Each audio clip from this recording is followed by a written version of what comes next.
Imagine you are a German anti-aircraft gunner in 1940. A fighter appears out of low cloud, banking hard, closing fast. You have roughly 3 seconds to decide whether to open fire. Get it wrong one way and you've let an enemy aircraft through.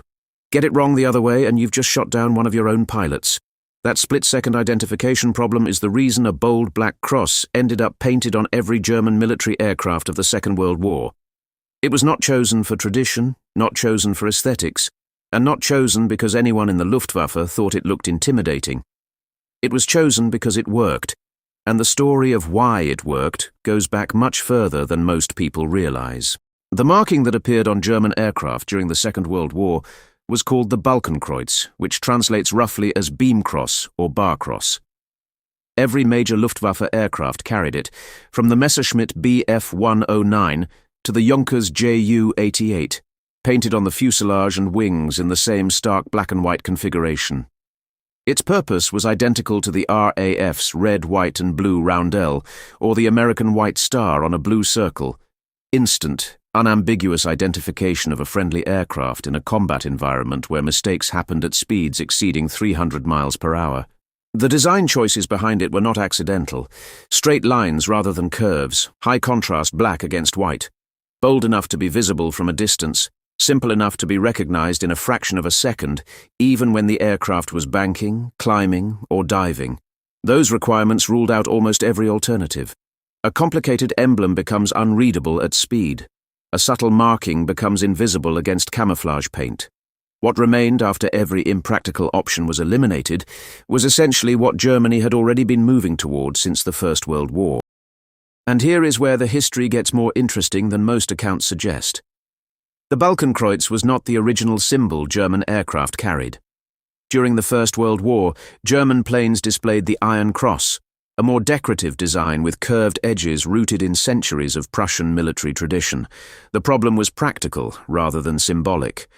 Pilots and ground crews found the curved shape genuinely difficult to recognize quickly, and the design was difficult to reproduce accurately when painting aircraft in field conditions. In 1918, the German military replaced it with the simplified straight-line cross that would become the Balkenkreuz, explicitly because the geometry was cleaner, faster to identify and easier to apply consistently. The decision was made on functional grounds. When the Luftwaffe was formally established in the 1930s, the same marking was adopted again for the same reasons. It had already proven itself. This is also where a distinction matters that often gets collapsed in popular accounts of the war. The Balkenkreuz was not a Nazi symbol. The swastika was a Nazi symbol, and it appeared on German aircraft too, carried on the tail fin as a direct emblem of the political regime. But the Black Cross predated the Nazi Party by over a century, rooted in the Iron Cross tradition established during the Napoleonic Wars and used continuously by German military forces through both world wars.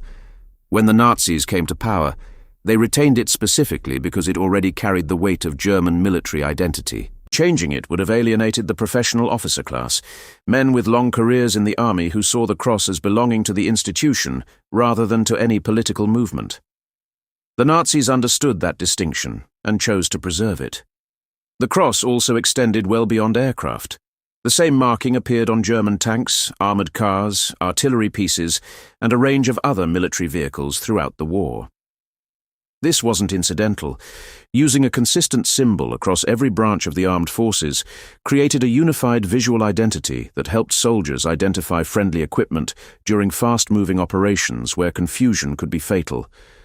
A tank commander pushing through unfamiliar terrain in low visibility had the same reference point as the anti-aircraft gunner scanning the sky. The symbol functioned as a military language, readable instantly across every platform that carried it. The final chapter of the Balkenkreuz is still being written. The modern German armed forces, the Bundeswehr, continue to use a version of it today. The design has been modified, its sharp corners softened into curves that deliberately distance it from the angular wartime version, but its function remains exactly what it was in 1918 and 1940. It identifies German military equipment. The fact that the design was changed rather than abandoned reflects an honest acknowledgement of what the straight-line version came to represent in the eyes of the world, while the fact that it was kept at all reflects something equally honest.